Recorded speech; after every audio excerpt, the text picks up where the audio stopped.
Pakistan and India would have been a nuclear war. 35 million people said the Prime Minister of Pakistan would have died if it were not for my involvement.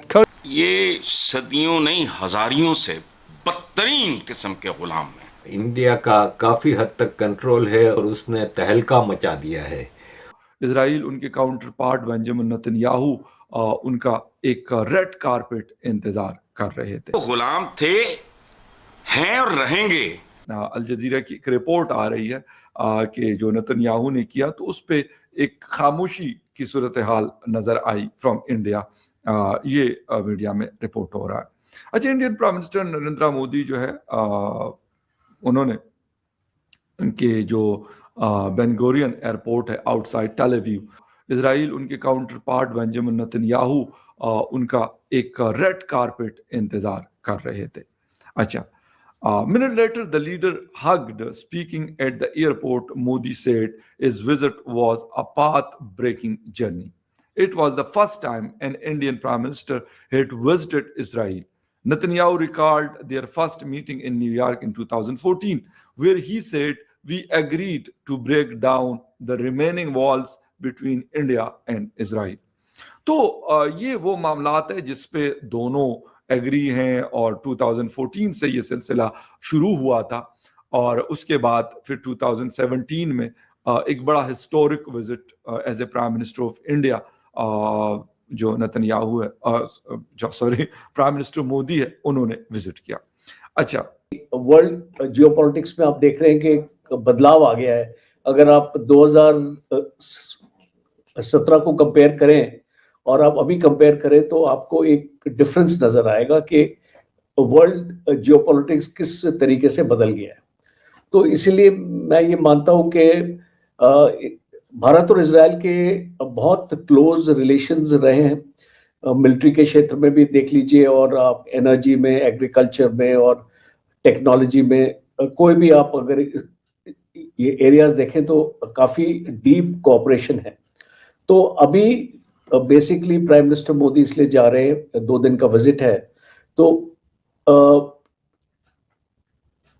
अभी जो expected है वो defence cooperation, खास तौर पे air defence के missiles, drones और joint development of advance system. देखिए, अभी एक दौर आ गया है भारत में, अगर आप इसको भारत के जितने भी ट्रेड एग्रीमेंट्स अगर आप उसको फॉलो कर रहे हैं, दौर ये है कि we are going in now for joint ventures and जहां पर भी हम एक डील कर रहे हैं किसी भी देश के साथ, हम ये चाहते हैं कि भारत में ही उसका प्रोडक्शन हो उस डिफेंस प्लेटफॉर्म का। बिकॉज आने वाले वक्त में अगर आप एक डिफेंस इकोसिस्टम अपने देश में नहीं बनाएंगे तो आप चुनौतियों जैसे आ रही हैं, पाकिस्तान से चुनौती है, चाइना से, आने वाले वक्त में बांग्लादेश भी बन सकता है एक चुनौती। तो हम उस प्रकार से उसके साथ डील नहीं कर पाएंगे अगर हमारे पास एक अपना डिफेंस इकोसिस्टम नहीं होगा। और इजराइल के पास काफ़ी एडवांस एरियल डिफेंस टेक्नोलॉजी है और लेज़र डिफेंस सिस्टम्स हैं। आपने आयरन डोम के बारे में सुना होगा। तो इस तरीके की एक जॉइंट वेंचर या एक जॉइंट कोऑपरेशन की बात हो रही है। दूसरा, ये जो एमर्जिंग टेक्नोलॉजीज आ रही हैं जैसे कि artificial intelligence, cyber security, quantum computing, तो ये टेक्नोलॉजीज को हम इस्तेमाल कर सकते हैं।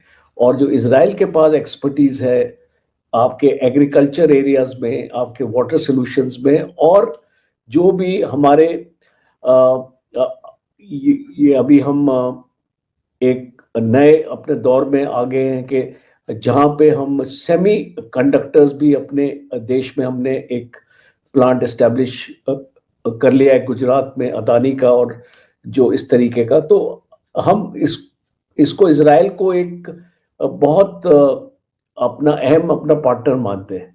और अगर आप देखें कि जो बायलैटरल ट्रेड है इजराइल के साथ, अभी जो एक टाइम पे 1992 में $200 मिलियन ही था, और आज की डेट में इट इज 6.5 बिलियन। तो जो इस तरीके की एक क्वांटम एक आप इसको इम्प्रूवमेंट देख रहे हैं बायलैटरल ट्रेड में, तो उसके लिए एक क्या होने वाला है इस विजिट में, एक बायलैटरल इन्वेस्टमेंट ट्रीटी साइन होने वाली है भारत और इजराइल के बीच में, जिससे इन्वेस्टमेंट का जो फ्लो है वो भारत में आए और साथ साथ इजराइल भी उससे बेनिफिट देख रहे। आज इसको इजराइल की वल्नरेबिलिटी क्या है कि एक तो छोटा कंट्री है और दूसरा उसका ईरान के साथ एक ट्रेडिशनल राइवलरी है, और आने वाले वक्त में जो भी इंडस्ट्रीज अगर वहाँ इसको इजराइल में आती है तो वल्नरेबल रहती है। इसको भारत क्योंकि बहुत बड़ा देश है।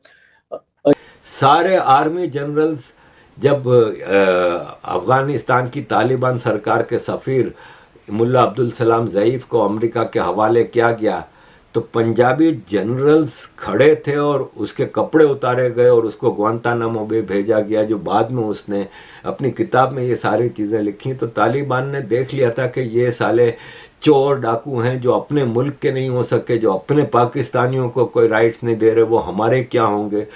तो उन्होंने फिर पाकिस्तान की डिक्टेशन पे चलने से मना कर दिया, जो कि पाकिस्तान को बुरा लगा। तो अब ये सरकार के खिलाफ भी पाकिस्तान साजिशें कर रही है।